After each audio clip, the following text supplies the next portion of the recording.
Non political as far as the وکلا are concerned. آئین از non political, مگر آئین کے پولیٹیکل اثرات ہیں. آئین خراب آئین بن جائے تو اس کے خراب اثرات ہوں گے. ہائی کورٹ کے ججز کو یہاں سے وہاں ٹرانسفر کیا جائے، اپوائنٹمنٹ پرائم منسٹر صاحب کریں، تو جس طرح سے پی آئی اے میں اور اسٹیل مل میں اپوائنٹمنٹ ہو کر ستیہ ناش ہو گیا اپوائنٹمنٹ کر کے، اسی طرح سے جوڈیشری کو بھی اسی ڈھب پر لے جانا چاہتے ہیں. جناب علی، آپ کا کوئی سوال ہو؟ میں بار ایسوسیشن کے لوگوں سے کہتا ہوں اگر یہ کچھ فل ان کرنا چاہیں تو ضرور. وہاب بلوچ صاحب ہیں، ہمارے وہاب بلوچ صاحب ہیں، پی ٹی آئی کی آئی لیف سندھ کے صدر ہیں. بتائیے سر. رحمان میں یسر صاحب ہیں، ہمارے زاہد محسود صاحب ہیں، ان سب ظہور محسود صاحب ہیں. یہ سب حضرات جو ہیں اس وقت جدوجہد کرنے کے لیے تیار ہیں، اور انشاءاللہ وکلا جو ہیں پاکستان تحریک انصاف کی جس شہر میں بھی پروٹیسٹ ہوگی بھرپور ساتھ دے رہے ہیں. ہم اس پوری کمیونٹی کو مشکور ہیں. یہ کہ کیا آئین میں ترمیم کرنا، قانون سازی کرنا پارلیمنٹ کا حق نہیں ہے؟ دوسرا سوال، آپ نے کہا کہ وکلا بار کے عہدیدار جو آپ نے کہا کہ یہ آئین کے چوکیدار ہیں. ایک اور ادارے کے چوکیداروں کو یا ملک کے چوکیداروں کو آپ لوگوں نے پہلے جانور کہنا شروع کر دیا تھا. کہیں یہ تو نہ کہ وکلا آپ کے کہنے پہ باہر نہ نکلیں تو کل یہ بھی جانور بن جائیں؟ غیر موضوع سا سوال ہے، مگر میں سمجھتا ہوں کہ پارلیمنٹ کو حق ہے کہ قانون پاس کرے. بالکل ایسا ہی حق ہے قانون کا کہ جی آپ دانت کی تکلیف ہو، میں کہوں میرے ڈرائیور سے علاج کرا دو، آپ کرا لیں گے کیونکہ میں نے کہہ دیا. ایسا نہیں ہو سکتا میرے بھائی، ہے نا. اگر امینڈمنٹ کرنا ہے تو اس کے اوپر بحث ہو، مقننہ کے پاس بات جائے، اس طرح سے چلے، کچھ ٹائم ہو. اتنی بے چینی کیا ہے کہ مسودہ بھی نہیں دکھانا اور کل کرنا ہے. اور یہ ایلیٹ قبضہ ہے.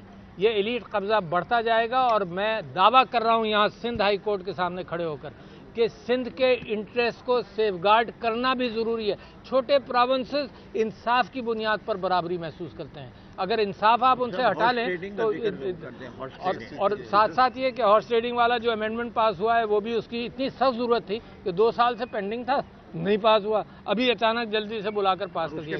اچھا، لہٰذا جو موجودہ آپ نے کیفیت دیکھی ہے، یہ تو ٹریلر ہے.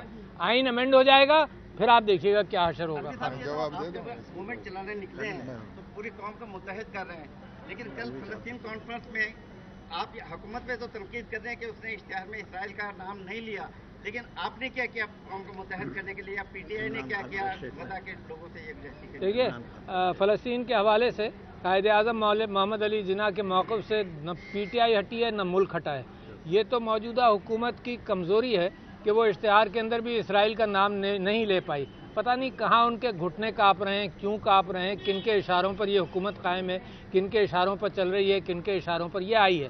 یہ خود اپنی عکاسی کرے گی. فلسطین کا معاملہ سارے پاکستان کا ایک سا ہے، اور یکجہتی کے حوالے سے فلسطین کے ساتھ میری بھی گفتگو محمود عباس صاحب سے اور سب سے ہوتی رہی ہے. ہمارا موقف ایک ہی ہے. جب چین کا صدر آ رہا تھا تب بھی تحریک انصاف نے شنگھائی تعاون تنظیم کا اجلاس ہو رہا ہے، وہ اسلام آباد آ رہی ہے، کہ کیا قومی مفاد کے خلاف جا رہے ہیں آپ؟ اچھا، کسی نے ہم سے یہ آ کر بات کی ہے کہ قومی مفاد ایس سی او کا اجلاس ہو رہا ہے، وہ آ رہے ہیں، یہ تو چلتا رہے گا.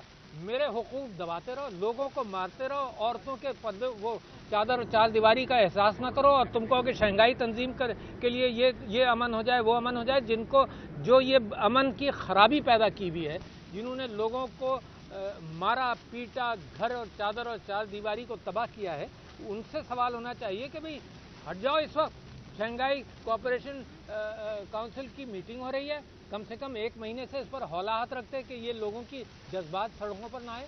مار پیٹ کرو سڑکوں پر، اور پھر کہو کہ جی قوم کی خاطر یکجا ہو جاؤ. قوم تو بس رہنے نہیں دی تم لوگوں نے. آپ کہہ رہے ہیں کہ ہم سے تو کسی نے بات نہیں کی، لیکن کل کی جو کانفرنس ہوئی اس میں تو آپ کو باقاعدہ دعوت دی گئی تھی، لیکن پی ٹی آئی تو کسی سے ہاتھ نہیں ملانا چاہتی، بیٹھنا نہیں چاہتی، تو کون کرے گا؟ شنگھائی فلسطین کے اعتبار سے جو پی ٹی آئی کا موقف ہے وہ دنیا جانتی ہے، ہم جانتے ہیں، ہے نا. کون سا تیر مار لیا انہوں نے کل مل کر. سب جانتے ہیں کہ کیا موقف ہے فلسطین کے حوالے سے. حکومت کے اپنے گھٹنے مضبوط کرنے ہیں تو میں اس وقت اس قابل نہیں ہوں کہ فارم 47 والی حکومت کے گھٹنے مضبوط کر سکوں. ان کے گھٹنے جواب دے گئے.